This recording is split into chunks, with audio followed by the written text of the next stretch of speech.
Ako mo po ang aming mapayapak sa lugar na to. Hallelujah, hallelujah, hallelujah. O purihin ka, Panginoon Diyos. Panginoon, muli bago kami dumako sa aming pagpupulit pananambahan sa iyong balanapan, hayaan, Panginoon, magpalinis kami ng banal na dugo mo, Panginoon. Kung may nakasakitan kami ng kalooban na aming kapwa, sa araw na ito, hinihingi po namin ng kapatawaran. Patawad po nila kami, at pinapatawad din po nila namin sila. Kaya Panginoon, sa pamamagitan ng banal na dugo mo na tumigil sa krus ng Kalbaryo, salamat po Panginoon sa katubusan ng banal na dugo mo. Panginoon, sa gabing to, patuloy kami nagpupuri, nananambahan sa dakilang mong pangalan, o Diyos. Ang sabi mo sa iyong mga salita, kapag naitaas ang iyong banal na pangalan, lahat ng tao ay ilalapit mo sa iyong harapan. Kaya naman po sa gabing ito, pangunahan mo po kami sa pagpupuri, pananambahan sa iyong harapan, at gayon din po ang song leader, backup song leader, mga musicians, at yung bawat isa na narito, na nag-una ng iyong kaharian at iyong katwiran. Panginoon, salamat po sa mga kadakilaan mo. Pinupuri ka namin, Panginoon, sinasamba at dinadakila ang iyong dakilang pangalan. Nawa, pangunahan mo rin kami sa pakikinig ng iyong mga salita, na ito po'y maging pagpapala sa bawat isa sa amin. At hindi lang po yun, Panginoon, nawa po, patama po sa amin para malaman namin kung alin pa ang dapat naming alisin sa aming mga buhay. Salamat po sa mga salita mo na nagbibigay buhay. Muli, sa iyo lahat ang kapurihan, kapasalamatan, kaduman at karangalan, sa tayong pangalan ng Panginoon Jesus, tayo po lahat magsabi ng Amen and Amen. Amen. Hallelujah. Magandang gabi po. Hallelujah. Ngayong gabi po, nagkatipon-tipon tayong lahat dito para lang sambahin ang ating Panginoon. Amen po ba yun? Sabi nga ni Lord, di ba? Napakabuti ng ating Panginoon. Kamangha-mangha ang kanyang kabutihan. Amen po ba yun? Ngayong gabi, ready na po ba tayong sumayaw at umawit para sa ating Panginoon? Amen. Hallelujah.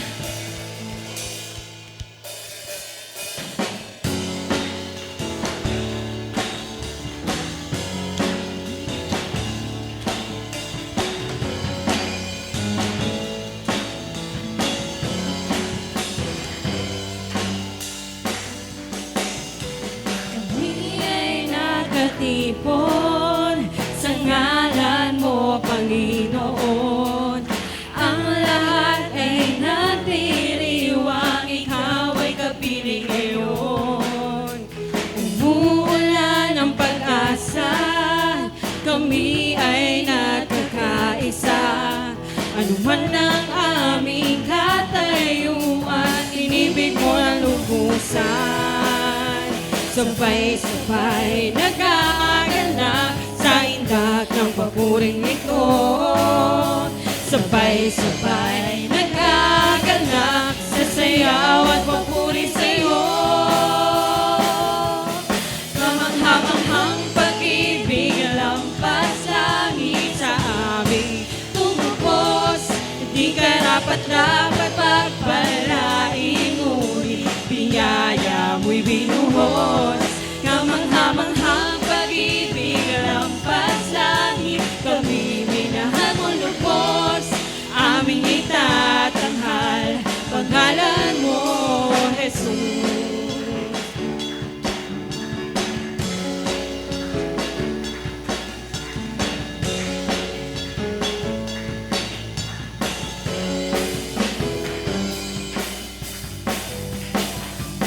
Kami ay nagkatipon sa ngalan mo, Panginoon. Ang lahat ay nagdiriwang, ikaw ay kapiling ngayon. Umuulan ng pag-asa, kami ay nakakaisa. Ano man ang aming katayuan, inibig mo na lubusan. Sabay-sabay nag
lubos, aming itatanghal, pangalan mo, Jesus. Aming itatanghal, pangalan mo, Jesus. Aming itatanghal, pangalan mo, Jesus.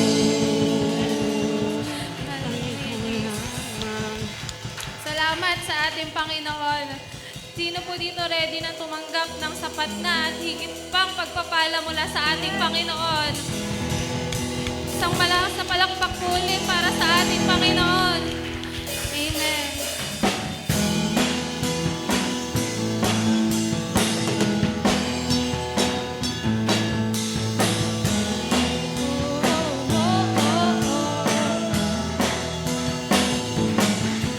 Mangangamba sa kawalan, pagpapala mo'y naging laan. Di matatakot sa panganib, pagkat naririyan ka palagi. Di matitinag sa pagsubok, ang pagsama mo'y tiyak at lubos. Di mapipigil sa pag-awit, pagkat ikaw ay mabuti.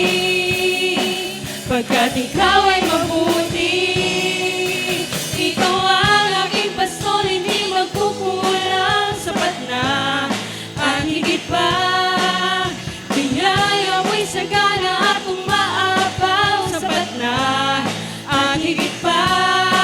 Sapat na sa lahat kong pangangailangan, higit pa sa lahat kong inaasahan. Wala nang ang maghihiling pa, pagkat ika'y sapat na, ika'y sapat na, higit pa.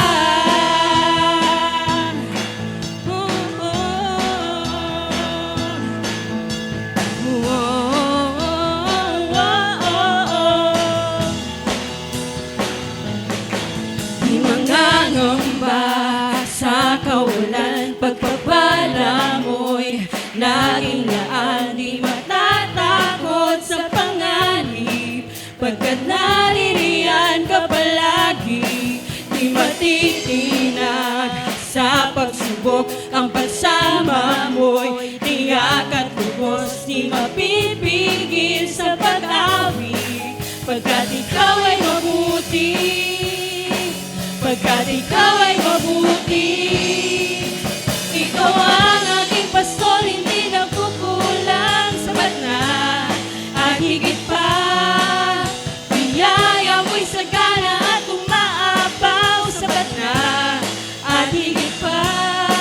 Sapat na sa lahat kong pangangailangan, higit pa sa lahat kong inaasahan. Wala nang ang mahihiling pa, pagkat ika'y sapat na, ika'y sapat na. Ikaw ang aking pastor, hindi nagkukulang, sapat na at higit pa. Biyaya mo'y sagana at umaapaw, sapat na at higit pa. Sapat na sa lahat kong pangangailangan, higit pa sa lahat kong inaasahan. Wala nang ang mahihiling pa, pagkat ika'y sapat na, ika'y sapat na. Ikaw ang aking pastor, hindi magkukulang, sapat na at higit pa. Biyaya mo'y sagana at umaapaw, sapat na at higit pa. Sapat na sa lahat kong pangangailangan, higit pa sa lahat kong inaasahan. Wala nang ang mahihiling pa, pagkat ika'y sapat na, ika'y sapat na. Wala nang ang mahihiling pa, pagkat ika'y sapat na, ika'y sapat na. Wala nang ang mahihiling pa, pagkat ika'y sapat na, ika'y sapat na, higit pa.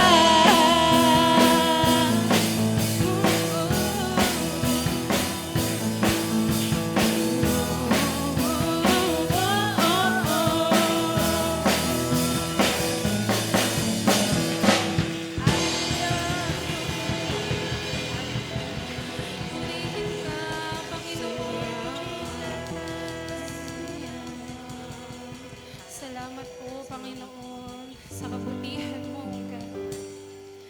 Salamat, Panginoon, sa iyong pagmamahal sa amin, O God. Ngayong gabi, Panginoon, Ikaw nga lang po ang aming itataas. Ikaw nga lang po ang aming itatanghal, O Lord. Salamat po, Panginoon. Nandito kami, Panginoon, lumuluhod, nagsusumamo sa iyo, Panginoon. Hallelujah, Jesus. Glorify you.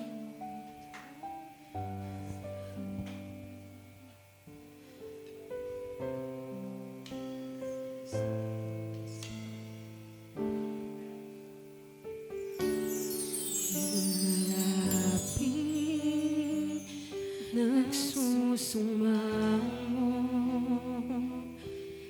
ninanais, banal na presensya mo. Inaasam na ika'y maranasan. O Diyos, puso ko'y katagpuin. Lumalapit, nagsusumamo,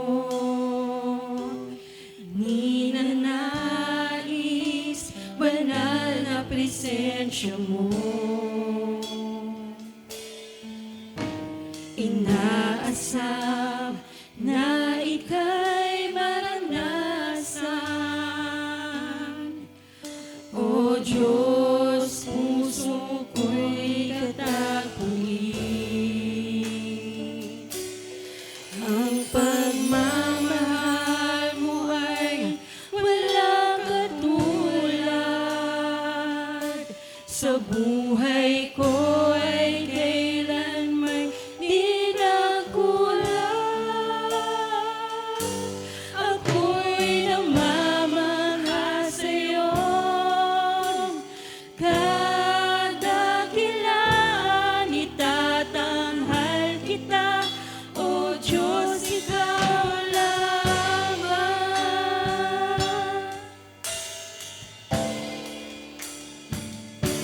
Kahanga-hanga ang iyong katapatan. Ang kabutihan mo ay walang hanggan. Ikaw, Jesus, ang matibay na sandigan. Hindi ako bibiguin kailanman. Ang pagmamahal mo ay walang katulad. Sa buhay ko ay kailanman di nagkulang.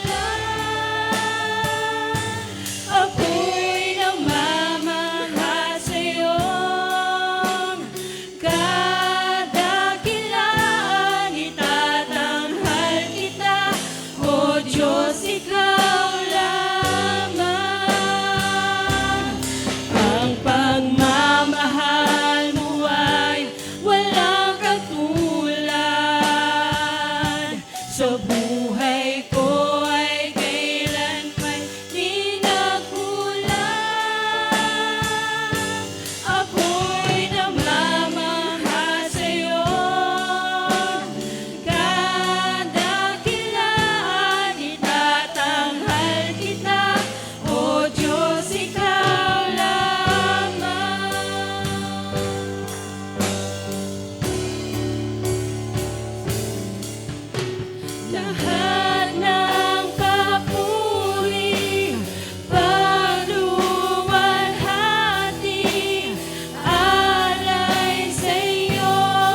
sentro ng aming buhay, Panginoon. Hipuin mo po, Panginoon, ang aming mga puso, O God. I-open mo po ang aming mga pag-iisip, Panginoon, para sa pagtuturo ngayong gabi, Panginoon. Kayo po ang umabay sa amin, O God. Hallelujah, Jesus. Purihin ka at sambahin ka, Panginoon.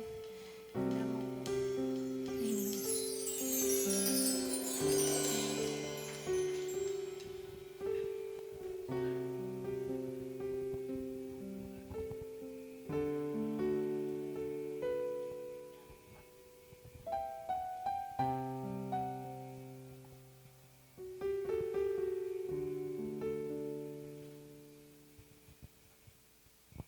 Okay, glory to God. Ang pagpapaglate na gumagas sa krus.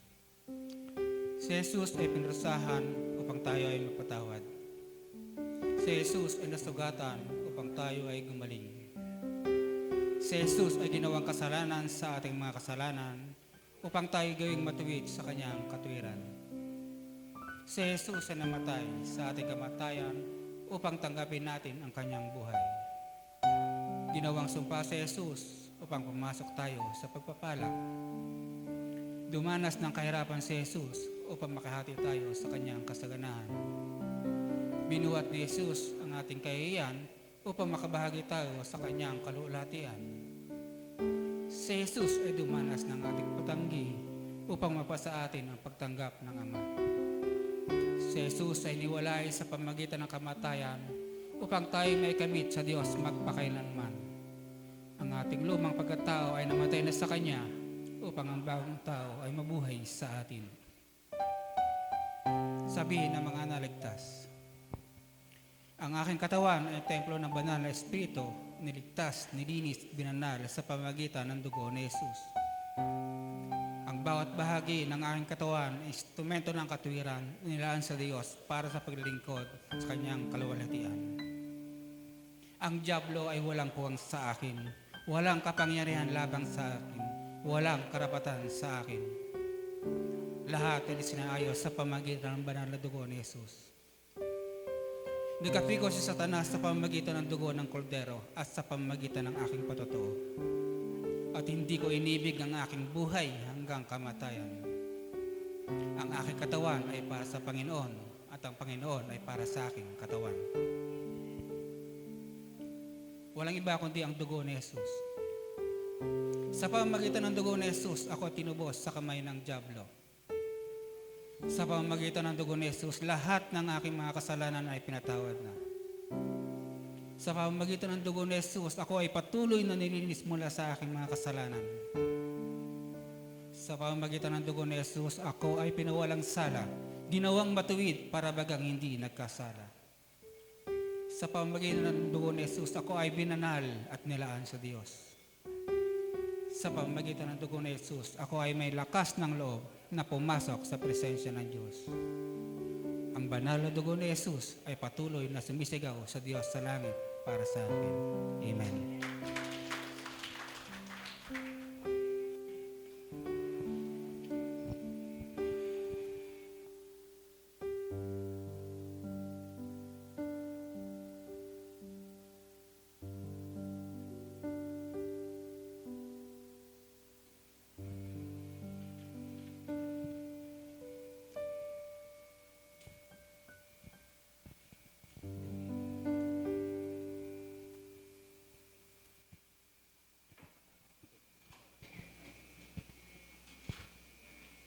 Magandang gabi po sa atin lahat.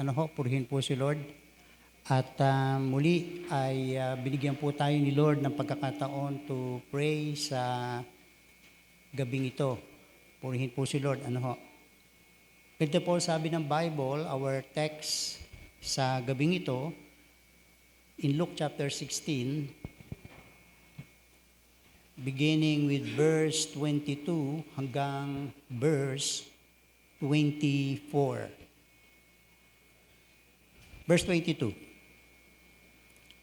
Namatay ang pulubi at dinala ng mga anghel sa piling ni Abraham.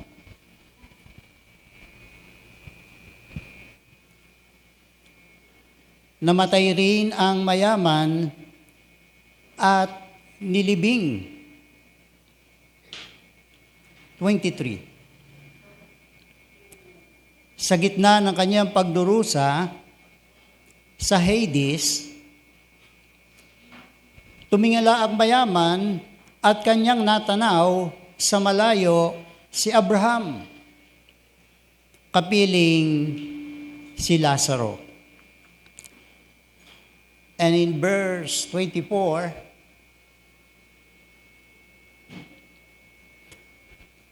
sumigaw siya, Amang Abraham, mahabag po kayo. Utusan ninyo si Lazaro, isawsaw sa tubig ang dulo ng kanyang daliri. At palamigin ang aking dila sapagkat naghihirap ako sa apoy na ito. Purihin po si Lord sa pagkakabasa ng kanyang banal na salita. Kanina while papunta kami rito, meron pala kaming kapitbahay na matay. Ang tanong ay, siya kaya ay nakakilala kay Kristo? Dito sa kwentong ito, may 2 taong namatay. Nangyari ito 2,000 years ago. At ang sabi ng mga scholar ng Bible, itong mayaman at si Lazaro, contemporary ni Kristo. Maaring ng mga panahon na yun, nagkakasalubong sila. Yung mayamang lalaki, napunta sa impyerno, sa hell. At itong mayamang lalaki, bakit siya napunta sa hell? Nung siya po ay nabubuhay, ayon sa Forerunner Commentary, may damit siya na kulay ube. At noong mga panahon na yon, kapag ikaw ay nakadamit ng kulay ube, at siguro kakaiba yung tela, yung damit niya mas expensive sa ginto. Yung damit niya ay sinusuot ito ng mga panahon na yon ng mga hari. Mayaman siya eh. At mga religious leader. Noong mga panahon na yon, yung mga hari ng Israel at mga religious leader, marami silang alam sa Bible. And in fact, itong religious leader na ito na namatay, he was a Pharisee. Pariseo. At itong Pariseo, if you study yung different commentary sa Bible at kung pag-aaralan po natin yung Biblia, itong Pariseo, knowledgeable siya sa Scripture. In fact, yung Pariseo, yung unang 5 libro sa Bible, word for word, comma, semicolon, word for word, they can quote yung unang 5 libro ng Bible in the Old Testament. Marami siyang alam sa kasulatan. Subalit, bakit siya napunta sa hell? Ano reason? Ang reason, hindi niya pinamuhay ang salita ng Diyos at hindi po siya nabago. Yan ang sabi ni D.L. Moody, one of my favorite men of God, he quoted, the scriptures were not given for our information. Hindi lang marami tayong alam sa Bible, of course, magandang marami tayong alam, may mga memory verses tayo, okay po yon. Pero ang reason, the scriptures were not given for our information but our transformation. Para tayo mabago.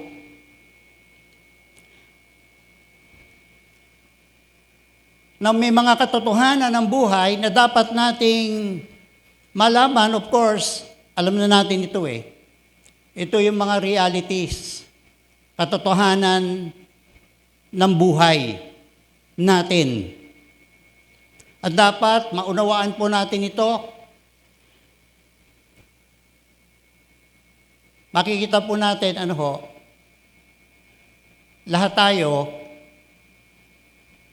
nabuo sa tiyan ng ating mga magulang, di ba? Yung life cycle ng human being. And then, nung fetus pa, and then pinanganak, baby, naging teenager, nanligaw, nagkaasawa, and then tumanda, and then after that, ano dulo? Mamamatay. At yung buhay ng tao, maikli. One time, itong aking anak na si Joy, nag-post siya, sabi niya, yung buhay ay parang napakaikli. Kasi sunod-sunod yung mga aksidente, di ba, during the past. At may nabasa ako na every year daw, parang, kung di ako nagkakamali, 20,000 yung namamatay sa vehicular accident. 20,000. So, marami tayong tanong tungkol sa buhay na ito, di ba? Especially doon sa kabilang buhay. Of course, napakapalad natin sapagkat yung Biblia nandoon yung sagot. Ano po ba yung mga realities, katotohanan ng buhay? Unang reality, katotohanan ng buhay. Ang sabi ni Confucius, founder ng Confucianism, religion nito sa China. Ang sabi niya ganito, ang buhay ay hindi natin maunawaan. Di ba?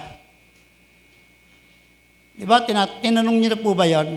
Bakit pa tayo nabubuhay sa mundong ito? Bakit pa tayo pinanganak?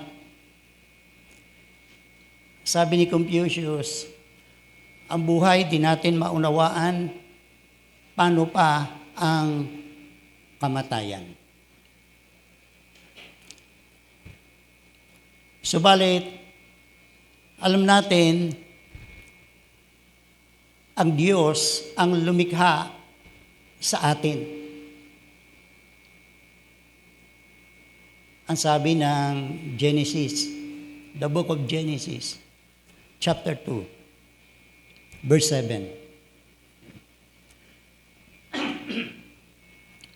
Nilalang ng Diyos ang tao sa alabok ng lupa. Nagbibinata, pasensya na. hiningahan ang kanyang ilong ng hininga ng buhay, at ang tao naging kaluluwang may buhay. Ito reason kung bakit yung insurance ay pinapa-insured yung negosyo ng insurance, yung buhay ng tao. At yung insurance business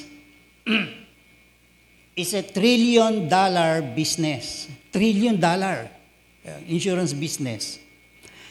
At ang record, isa po sa pinakamalaking insurance payment nangyari noong 1970 sa Amerika, nang binayaran ng insurance company ang isang byuda ng $18 million.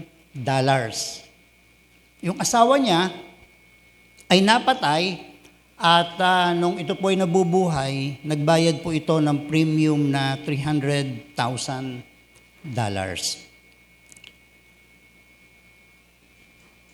Ito po yung karaniwang nangyayari sa Amerika. Ordinary day sa Amerika.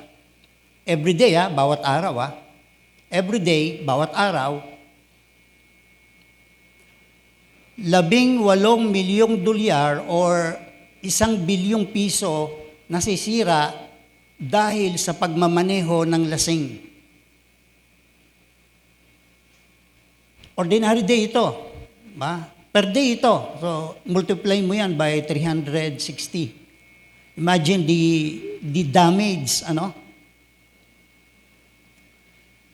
Every day, 90 million cases ng beer ang nakukonsume. Every day. Sa Amerika. Kaya sa Amerika, isa sa pinakamayayaman yung may mga kumpanya ng alak. Alam niyo si Kennedy, yung former president ng Amerika, yung business nila liquor. Si Kennedy. Every day, 2,740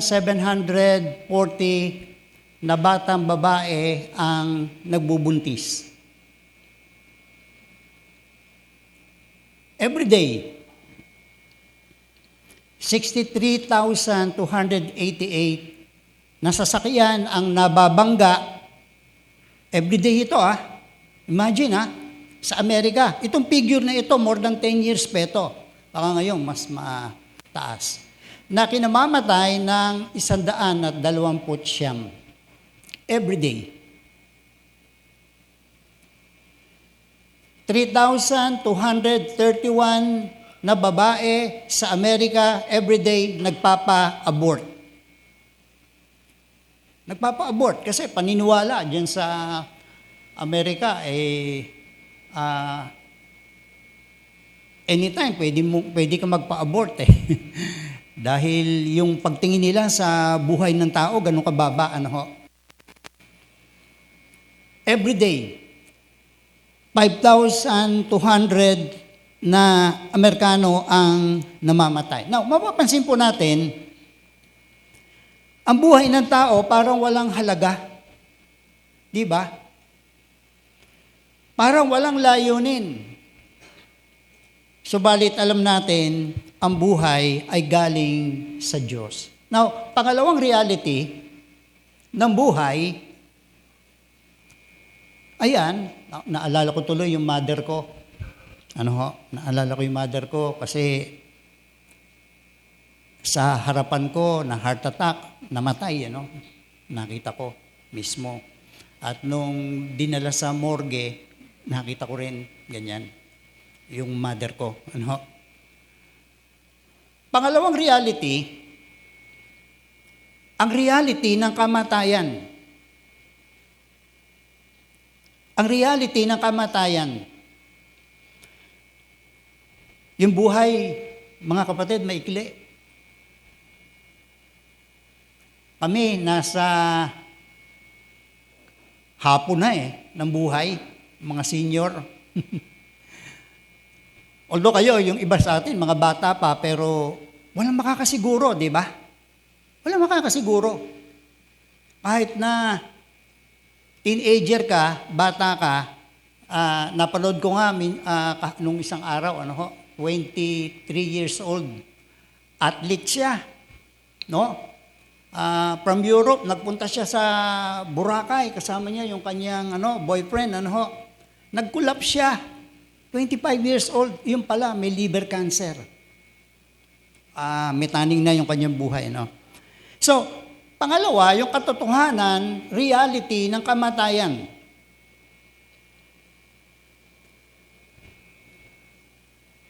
Nang ito daw pong si Dwight L. Moody, man of God, malapit nang mamatay, nagpaalam siya sa kanyang mga kaibigan.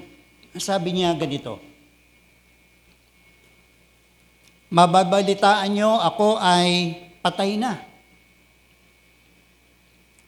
Huwag kayong maniwala. Dahil ako ay buhay.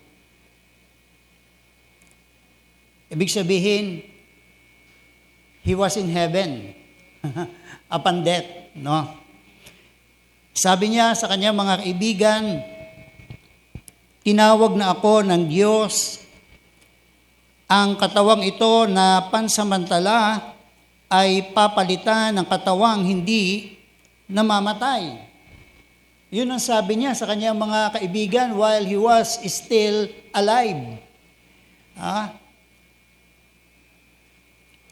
Sabi niya, papalitan ito ng katawang hindi nagkakasala tulad ng katawan ni Kristo na niluwalhati. He said, ako ay pinanganak sa laman noong 1837, subalit, praise the Lord, pinanganak sa Espiritu, ang sabi niya noong 1856, nakakilala siya kay Kristo. Sabi niya, ang pinanganak sa laman ay mamamatay, ang pinanganak sa Espiritu ay mabubuhay ng walang hanggan. So kailangan, for us to go to heaven, kailangan twice kang maipanganak. Paano yun? Una, kailangan kang makonceive ng iyong parents. Physical. And then, yung pangalawang kapanganakan, kailangan kang ma-born again in the Spirit. Ma-born again. John chapter 3, verse 3. Except a man be born again, he cannot enter the kingdom of heaven. Kailangan spiritually ay maging alive siya in the Spirit. Ang sabi sa Lucas chapter 16, in verse 22, regarding yung realidad ng kamatayan, maaari ngayon, di natin iniisip Di ba? Pero ako, nung simula nung nag-50 ako, medyo, nung nag-50 ako, medyo aware na ako kasi yung mga kasabayan ko, yung mga pastor na kasabayan ko, ang dami nang namatay. Ang dami nang namatay, mga kaeskwela ko sa ISOM, doon sa Bible School na kung saan ay nag-aral kami doon sa CDC, 2 years yun, Marami kami mga kaeskwela doon, 4 na namatay. Yung isa na aksidente. Yung isa namatay sa tinubuan ng bukol dito, cancer, namatay. Yung isa ata na stroke. Noong nakakaraang mga linggo, si Pastor Maki, 53, 54, kilala mo to, si Pastor Maki, mapopromote, magiging parang manager na ata ng water district dito, And then at the same time, siya po ang senior pastor ng JIL Kataning, ay na heart attack, patay. Ang sabi sa Lucas chapter 16 verse 22, namatay ang pulubi at dinala ng mga anghel sa piling ni Abraham. Namatay rin ang mayaman at nilibing. Alam po niyo mga kapatid, itong topic na ito, paborito ko ito eh. Life and death. Paborito ko po itong i-discuss, ituro, sapagkat ito ang pinakamahalagang topic na dapat nating malaman kasi kahit na ituro natin maging successful tayo, maging healthy tayo, hanggang dito lang yan sa lupa. Kailangan pinaghahandaan natin, mga kapatid, yung kamatayan. Pinaghahandaan yan. At sapagkat kapag namatay ka, ang iyong kaluluwa mabubulok, kakainin ng uod, maaagnas. Subalit, ang kaluluwa mo ay buhay. Naunawaan niyo po ba yon? May kaluluwa tayo eh. Ang kaluluwa mo ay buhay, at yung kaluluwa na yan, walang hanggan. Eternal. Pero itong katawan, mabubulok ito. Maaagnas. Uuurin. Ano po?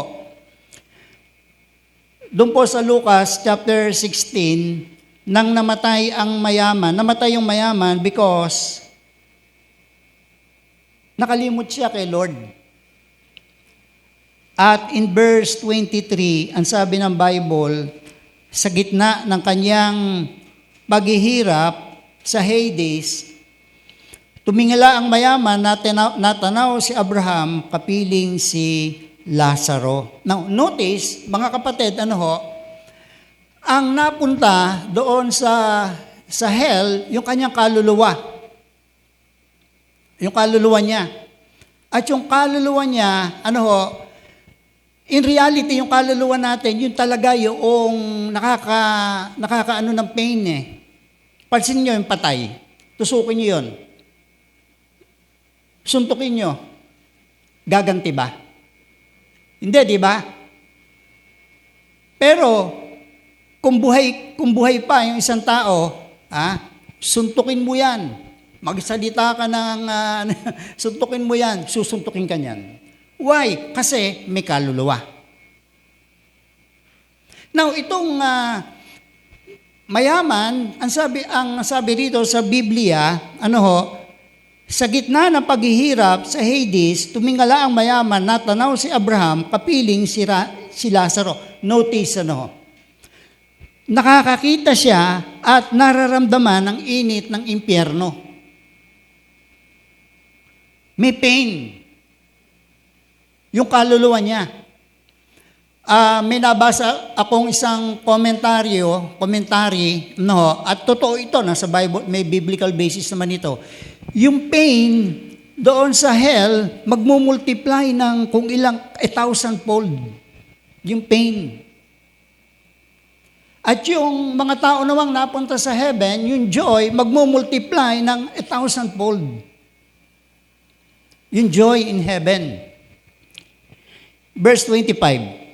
Ang sabi ni Abraham, anak, alalahanin mong nagpasasa ka sa buhay sa lupa. At si Lazaro nagtiis ng hirap. No, notice, nakakatanda siya. May memory. He is in hell, but may memory siya. Meron siyang memory. Verse 27, verse 28, nakiusap siya, napuntahan ni Lazaro ang bahay ng ama sapagkat may 5 pa siyang kapatid na lalaki at nakiusap siya, bigyan ng babala upang hindi mapunta sa impyerno. Alam niyo po ba mga kapatid, ito malungkot.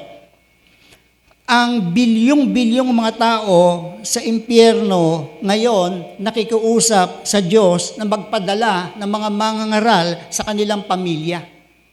Gaya nito. Itong mayamang ito. Sabi niya, Lord, Abraham, magpadala ka nga ng mga mangangaral. Sa aking mga kapatid, may 5 akong magkakapatid kasi ayokong mapunta sila dito sa impyerno kasi ito yung lugar ng pagdurusa. Ayokong mapunta sila. Pansinin niyo, naging evangelist. Naging preacher. Ang sabi ni F.B. Meyer, a man of God, nung bago siya mamatay, ay ganito. Sumulat siya sa kanyang asawa. Ang sabi niya ganito, mahal ko, ako'y nalungkot nang lalaman ko na ilang araw na lang ang itatagal ng aking buhay. Baka ang sulat ko ay hindi na umabot sa iyo na buhay pa ako. Dahil sa palasyo na ako ng Diyos nakatira. Man of God dito, si F.B. Meyer. Sabi niya sa kanyang asawa, wag mo na akong sulatan. Magkita na lang tayo sa umaga. Yung mapapansin niyo, yung mga post sa Facebook, yung pagka-Christian, pagka namatay yung kanyang asawa, meet me in the morning. Yun yung ibig sabihin nun. Ibig sabihin, magkita na lang tayo sa heaven. No? So dito, mapapansin po natin, yung kamatayan dadating sa lahat ng tao. Naniniwala ba kayo? Very obvious naman. Diba? At pagkatapos ng kamatayan, maaalala natin ang buhay natin sa lupa. Kasi meron tayong memory even sa hell. May memory ang tao. Itong mayamang ito, namatay siya 2,000 years ago, hanggang ngayon. Naalala niya yung kanyang meron siyang memory. No? Siguro, niisip, naku, sayang, kung nakinig lang sana ako sa mga nangangaral. Kung ako sana nag-repent. Kung ako sana nagsisi sa aking kasalanan, hindi sana ako napunta rito. Ganun, palagay ko, ganun yung sinasabi nitong mayamang lalaking ito, nitong Pariseyo, sa mga taong nakamatayan ang kasalanan, sila'y manghihinayang sa mga pagkakataon na magsisi nang nabubuhay pa sila. Meron pong emperor, si Emperor Hadrian, kilala po siya na isa sa pinakadakilang emperor ng Roma. Walang tao sa history ang nakapagpagawa ng mas maraming palasyo at templo at malaki ang impluensya sa architecture. Yun yung libingan niya. Hanggang ngayon, makikita niyo yan sa, I think sa Rome, sa Italy, yung Museo ni Hadrian. Laki, di ba? Now, paano siyang namatay? Kasalukuyan siya nagpapagawa ng malaking project doon sa kanyang napakalawak na lupain. Nang nalaman niya, may taning pala siya sa buhay. Siguro may cancer. At alam niyo po, sa laki ng panghihinayang malungkot niya sinabi ay ganito. Ang sabi niya ganito, kasi sa laki ng kanyang panghihinayang, ang sabi niya, o kaluluwa ko na wala ng halaga, saan ka pupunta? Saan ka pupunta? Pangatlong reality na dapat nating harapin, mga kapatid, ano yung unang reality? The reality of life. Pangalawang reality, the reality of death. Natatakot ba kayong mamatay? Natatakot ba kayong mamatay? Nakakatakot, syempre. Nakakatakot, di ba? Nakakatakot talaga mamatay, lalo na kung hindi ka sigurado. Kung hindi ka sigurado na si Kristo ang Panginoon mo at tagapagligtas. Lalo na kung hindi ka sigurado sa iyong spiritual life. Nakakatakot mamatay, kapatid. Pangatlong katotohanan na dapat nating malaman, ano ho?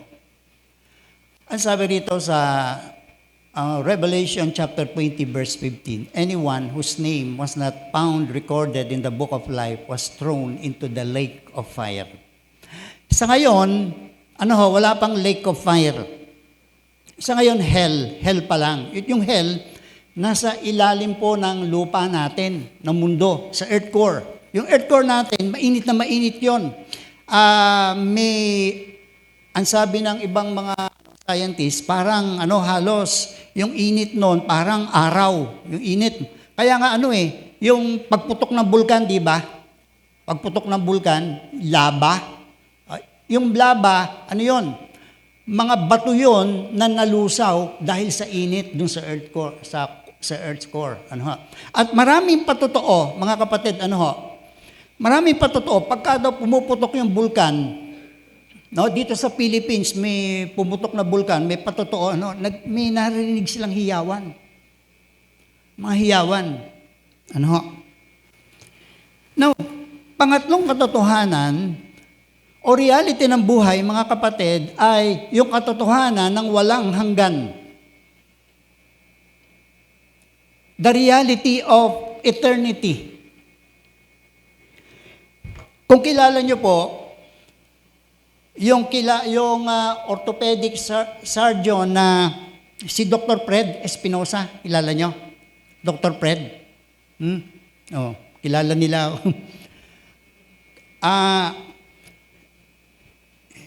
Christian siya, si Dr. Fred. At member, more than 10 years, sa simbahan ng CDC. Nagkakausap kami nito ni Dr. Fred. At mahilig ito sa table tennis nung panahon na nandito pa sila sa sa theater, yung napasarang theater, nagte-table tennis sila Pastor Dan. Ako kuminsan sumasali. Member siya ng CDC. Subalit 10 years siguro, more than 10 years member siya. Subalit lumipat siya sa ibang simbahan. Siguro may valid reason. Sapagkat, naghiwalay naman sila nila Pastor Dan at Erwin ng maayos. Nagkwento sa akin sila Pastor Erwin, Pastor Dan. Okay naman kami. Sabi ni Pastor, naghiwalay naman kami na maayos. Pinag-pray namin siya, pinag-pray ako. Sabi niya. At naghiwalay silang magkaibigan, mga friend, sila Pastor Dan, Pastor Erwin, at saka si Dr. Fred. Dito yung nakatira sa Doña Francisca. Dr. Fred. Kilala niyo, Ate Aida, Dr. Fred. Oo. Apartment, sa apartment nakatira hanggang mamatay si Dr. Pero yung mga anak niya, pagtapos niya sa Ateneo, sa Lasal, mga anak niya, mga doktor din ata. So, lumipat siya sa ibang simbahan. Yung simbahan, hindi ko nasasabihin kung saan simbahan. Lumipas lang ilang taon, mga kapatid, nagkasakit si Dr. Fred ng cancer.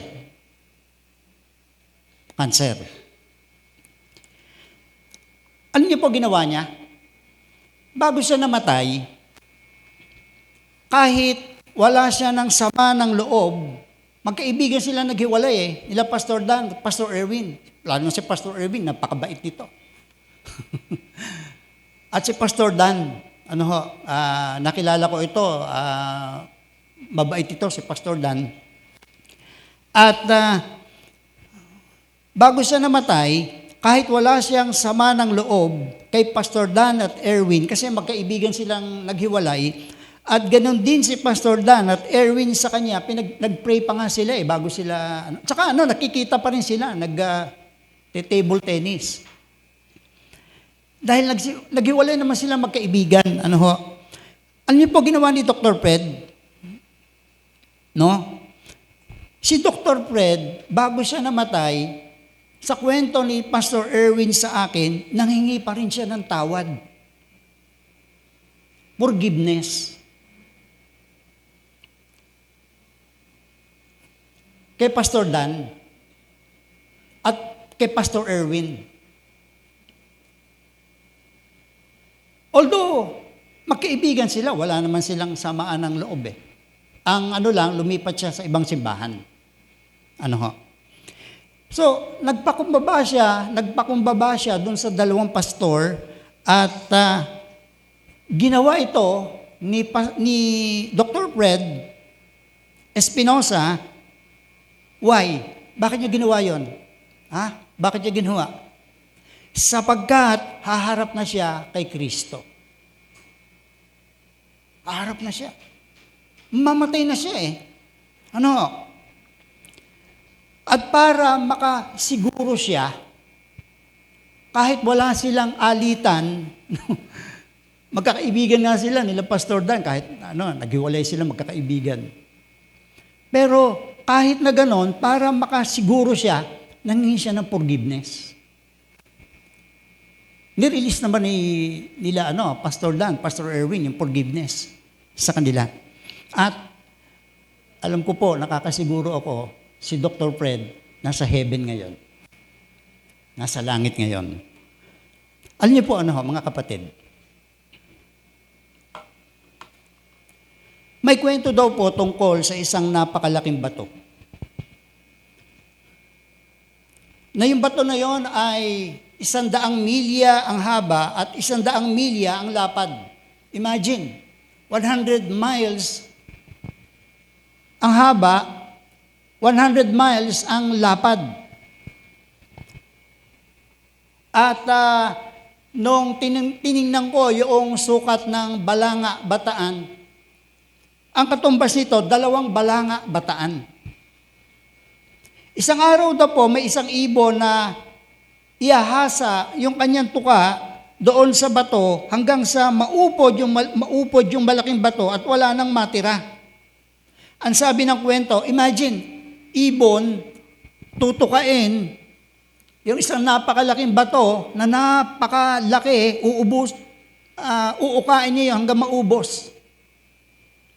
Ang sabi sa kwento, kapag naupod ang malaking bato nung ibon at wala nang natira, alam niyo po kung ikukumpara daw sa eternity, 1 day pa lang ang lumipas. Yung eternity, 1 day pa lang. Ang sabi sa Luke chapter 16, verse 24 ay ganito. Sumigaw siya. Yung mayaman, yung mayamang mas inibig niya yung kanyang kayamanan kaysa kay Lord. Ang sabi dito, sumigaw siya, Amang Abraham, mahabag kayo.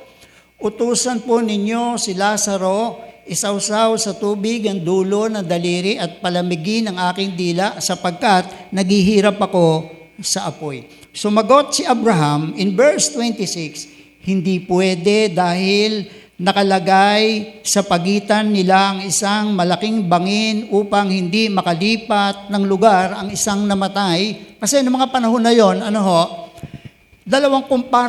compartment yung Hades sa ilalim ng lupa. Yung isang compartment, apoy. Doon dinadala yung mga wicked. Yung isang compartment, paradise. Paradise, yung isang compartment. Doon napunta yung si Lazaro. Pero nung si Kristo ay na-resurrect, wala na ngayon yung compartment ng paradise. Nasa langit, hindi ko alam kung saan, pero somewhere in the north, kasi ang sabi sa Bible, yung heaven daw, somewhere in the north ng heaven. North.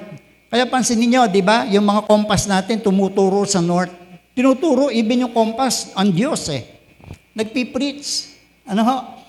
Sumagot si Abraham sa verse 26, hindi pwede dahil nilagay sa pagitan ng isang malaking bangin upang hindi makalipat ng lugar ang isang namatay. Ibig sabihin, kung ang tao mapunta sa langit o impyerno, permanent ito, walang hanggan. Walang hanggan ito. Now, imagine nyo yung walang hanggan.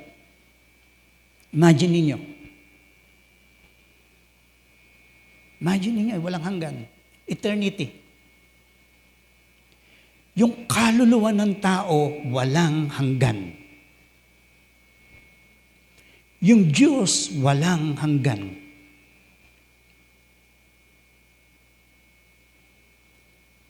Walang hanggan.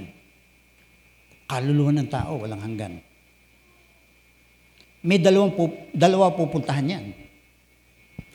Either in heaven, yung heaven, walang hanggan, or sa hell. Yung hell, walang hanggan din. Eternity. Eternal. At yung paghihirap sa impyerno, mga kapatid, walang hanggan. Walang makakatakas. Nang ito daw pong si Lord William Russell, nakakilala ito kay Lord, nang siya po ay pupugutan ng ulo, when he was about to die. Ang ginawa po niya, nilabas niya yung kanyang relo, binigay niya doon sa doktor. Di ba, bago mamatay, check yung yung BP mo, tine-check pa din, di ba? At ang sabi niya ganito, Dok, yung relo ko, hindi ko na kailangan. Ang isip ko ngayon ay nasa walang hanggan. Kasi sigurado siya, pupunta siya sa heaven. Pang-apat na katotohanan, ang katotohanan ng salita ng Diyos. The reality of the Word of God. Ang sabi sa Lucas chapter 16 verse 28 and 29, ang sabi rito. Ang sabi noong mayaman lalaki, yung Pariseo, sabi niya, Abraham, meron pa akong 5 kapatid Papuntahin mo nga si Lazaro upang balaan sila. Ibig sabihin, si Lazaro, buhayin mo nga ulit upang balaan sila nang hindi sila mapunta sa dakong ito ng pagdurusa. Pero ang sabi ni Abraham ganito, nasa kanila ang mga sinulat ni Moises at mga propeta, pakikinggan nila ito. Ibig sabihin, mga kapatid, yung reality ng Word of God, yun yung babago sa atin Yung salita ng Diyos, yun ang babago po sa atin. If we allow God. Again, if we allow God. Di ba? Ang sabi ng isang pastor, si Henry Ward Beecher, ang sabi niya, regarding the Bible, ang sabi niya, ang Biblia ay buhay na libro na nagbibigay ng liwanag at init sa mundo. Ito ang tanging libro na may kapangyarihang bumago, nagbibigay ng lakas para magtagumpay sa kasalanan at mamuhay ng matuwid. Alam niyo po, ang malungkot lang ganito. Especially sa panahong ito. Yung tao, walang panahon sa Diyos. Walang panahon sa Bible. At ang nais natin ay maglibang, ayon doon po sa isang balita, si Willie Rebillame, kakandidato, di ba? Kumikita daw ito ng 840 million per year. Si Willie Rebillame. Per year, 840 million. Nung nasa, Channel 5. Ito daw si Sharon. Pumirma ng kontrata sa TV5 ng 1 billion. 1 billion pesos si Sharon. Now, ang tanong ganito, bakit handang magbayad ng malaking halaga ang mga kumpanya ng TV? Bakit? Dahil ang tao gustong malibang. Ang salitang amuse, o nanggaling dun sa English word na yung amusement, di ba? Amuse. Ay galing sa salitang Latin ng ibig sabihin, huwag ka na mag-isip. Yun ang ibig sabihin. Kaya mapapansin nyo, di ba, pagka nanonood ka ng mga telenovela, ng mga ano, no? Enjoy na enjoy ka, di ba? Enjoy na enjoy ka, para bang di mo alam, 10 oras ka na palang nanonood, lumipas na pala yung 10 oras, enjoy na enjoy ka. Pero sa Bible, naiinip, di ba? Naiinip ka, inaantok tayo. Diba? So, yung salitang amuse ay galing sa salitang Latin ang ibig sabihin, huwag ka nang mag-isip. Ito ang dahilan bakit ang mga artista ay marami tayong alam kaysa buhay ni Kristo. Ito ang nakakalungkot, di ba? Ang sabi ni Walter Burke, Vice President ng McDonnell Aircraft Corporation, nagtuturo siya sa Sunday School, mga bata. Vice President ito.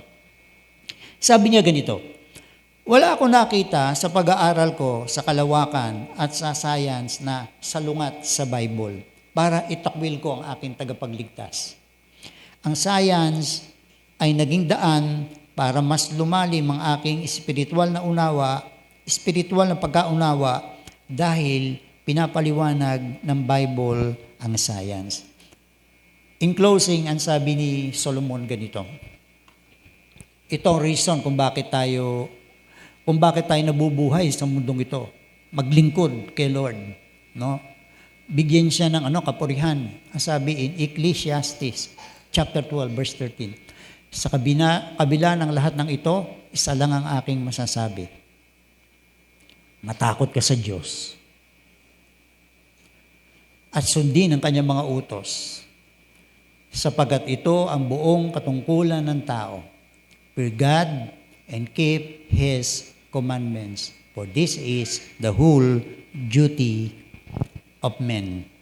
Verse 14, lahat ng gawin natin, hayag man o lihim, mabuti man o masama, isusulit natin sa Diyos. Sapagkat nakikita tayo ni Lord.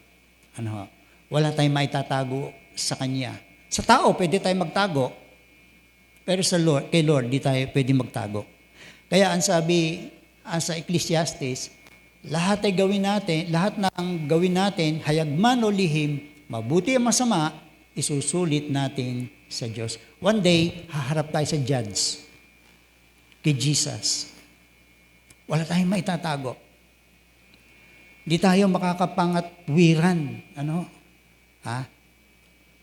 Pero kung si Kristo ang Panginoon natin, tagapagligtas, namuhay tayo ng banal, sasabihin ni Lord, huwag ka na magsalita, pasok sa heaven. Well done, good and faithful servant. Enter thou in the joy of the Lord. Amen? So kumuha po tayo ng mga partner, at mag-pray po tayo. God bless you all. Palakpakan po natin si Lord.